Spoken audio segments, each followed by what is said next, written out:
If you're anything like me, you've been looking for a VTT that scratches that itch to play tabletop RPG games online with your friends in an easy and fun way. Now I'm sure you're thinking, Joe Rex, have you ever thought of maybe using Roll20, Tabletop Simulator, Foundry VTT, Owlbear Studio? The list goes on.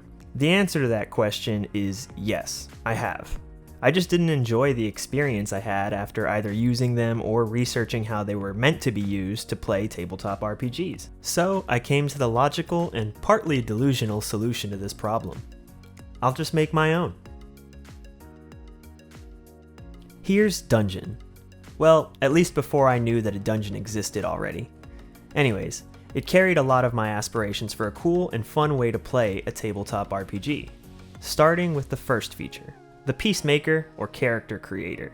You could change your name, body stances, hairstyles, clothing, add a tail or wings. You could add horns, you could even have different weapon types. I tried to make it so you could pretty much change every aspect and every color for all of the accessories on every character. But this is where my inexperience as a programmer started to make way. Starting with my choice of game engine to use for development. GameMaker Studio 2. Not a bad game engine, though at the time around 2018 when I first made this version, it had very little online capabilities that you could use to make an online game without knowing a ridiculous amount of coding. And I'm completely self-taught, meaning I could not make an online game with the resources that were available at the time for GameMaker Studio 2. But it could still have been used to play locally, which I did test a few times with friends, and for the most part, it did work, leaving aside a few crashes. I even released this version on itch.io for others to try, but no one ever commented and I'm unsure if anyone even actually tried it. It's still up.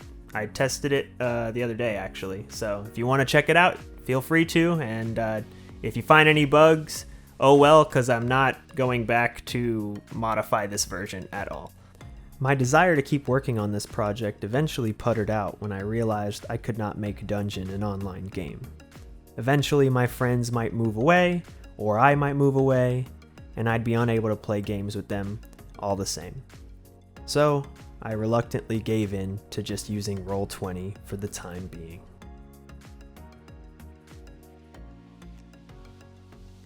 Working on Dungeon is what got me into coding and game development in general, and when I stopped working on Dungeon, I did go on to try a few side projects based on a few comic books and stories I had written that I felt could be fun as a game.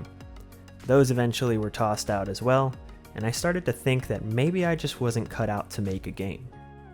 Then, I discovered Godot. Being open source and free is already an instant download for me, but it also means that the engine can be improved by not just the lead developers of the engine, but also by anyone else that chooses to contribute. I was also shocked to see how good the documentation was, and the fact that the documentation didn't randomly open up in my browser, but in the engine itself. I'm looking at you, Game Maker. So, in the present day, working with Godot, I have now begun work on the new version of Dungeon, a version that I call DunGenVTT. The reason I named it DunGenVTT is because it's going to be used primarily as a virtual tabletop, and after looking at the itch.io page, I discovered that there are a lot more than just one dungeon now in existence. In DunGenVTT, I have made character tokens that will be used to display all the characters that you're going to use during gameplay, be it monsters or players. You'll be able to move them around using the mouse, or take control of them and move them around as though you were playing a normal game. I also added a way to change the character's look by swapping the sprite sheets in-game.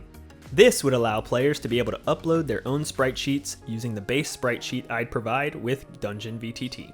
You could then make the characters look however you want, hold whatever you want like a weapon or item, and animate however you want. And not to worry, for those of you who are not artistically inclined, I do plan to offer default animated characters that should be able to be used for a large variety of TTRPGs. So that way you don't have to do this, but this is a nice additional feature for those that want to go that extra mile for their game. And that's pretty much all I've gotten done so far for DunGenVTT. If you've enjoyed the video, please leave a like and subscribe. Leave a comment down below to let me know if you're excited for DunGenVTT or, anything else that I'm going to upload in the future. As always, have a good one, guys. Bye!